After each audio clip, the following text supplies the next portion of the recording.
Hi, today I will talk about the 3 instantly calming CBT techniques that can help anxiety. What is anxiety disorder and its symptoms? Before going into the calming techniques, we should know about anxiety disorder and its symptoms. Anxiety disorder is a mental health disorder characterized by feelings of worry, anxiety or fear that are strong enough to interfere with one's daily activities. Examples of anxiety disorders include panic attacks, obsessive compulsive disorder, and post-traumatic stress disorder.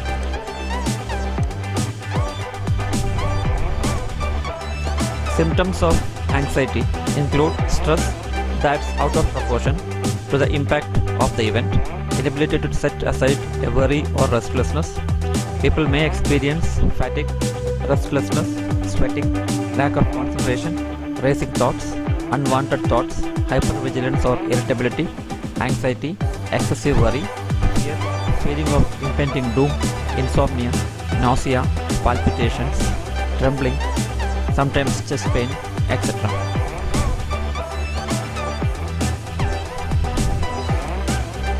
There are many cognitive behavioral tools which can help ease anxiety problems. Here, I am providing 3 surefire methods with which should help the person calm down and in long term ease anxiety disorder.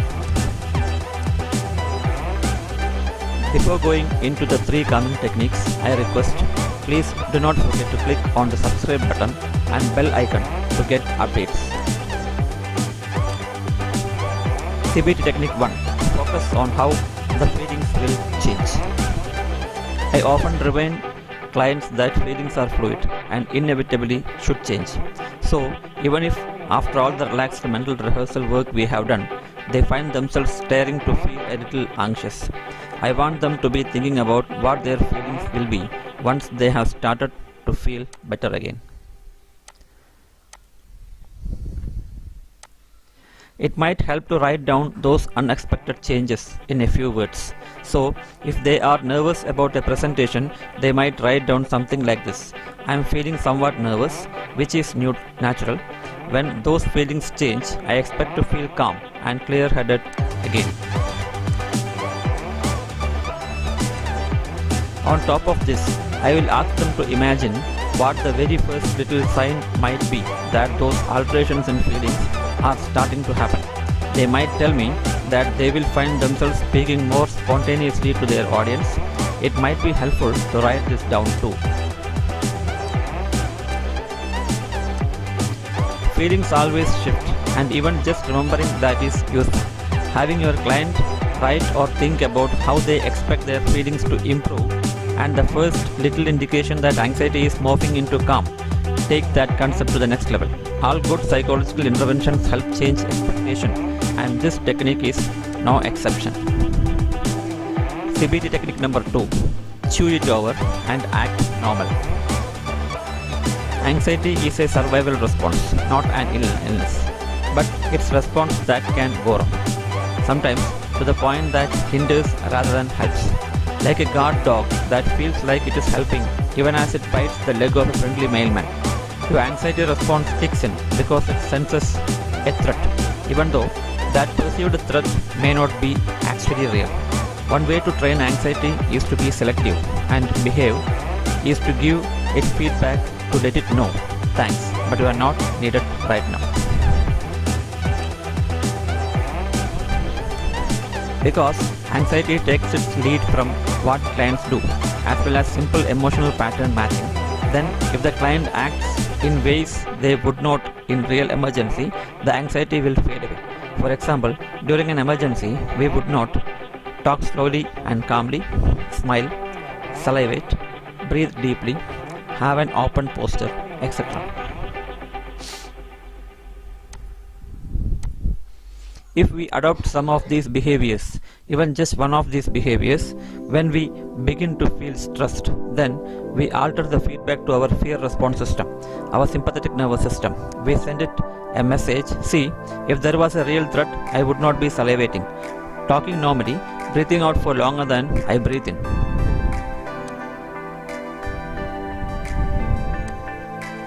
Something even the most anxious person can easily do is chew a gum. This is something you would never be doing during a genuine threat, producing saliva in anticipation of eating. We don't tend to have the luxury of eating in life-threatening circumstances, so we can encourage ourselves to act normal during stressful times to quickly change the feedback loop and switch off anxiety fast. The third CBT technique is to catch the underlying assumption and chase down logical conclusions. If someone feels anxious about something, it's because they have a fear of some consequences. But what is that consequence?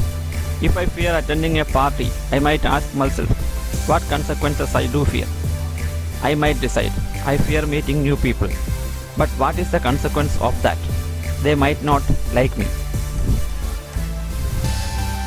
But what is the consequences of that? I will feel upset. But what is the consequence of that? I will feel that I am unlikable, and so on. Then we can go on to, but how will I deal with that? I will remember people who do like me. I will soon forget about the party. I will remember that I can be wrong when assuming people don't like me.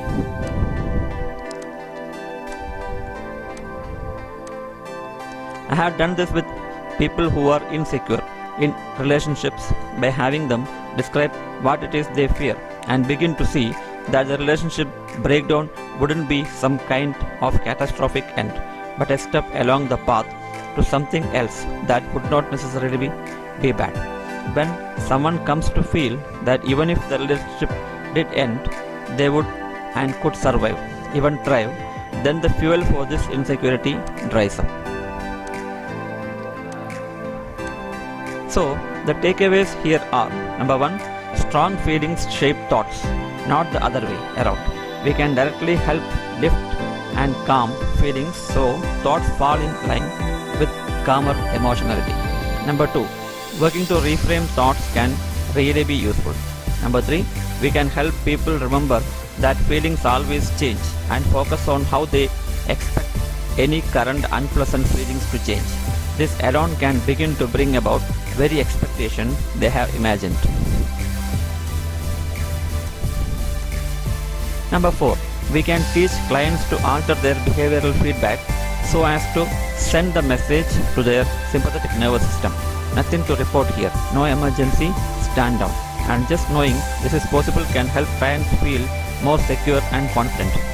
Finally, number 5, we can enable clients to catch underlying assumptions and follow logical conclusions to think about how they would actually survive, even thrive, if the worst did happen. These 3 techniques should help ease anxiety. Thanks for watching.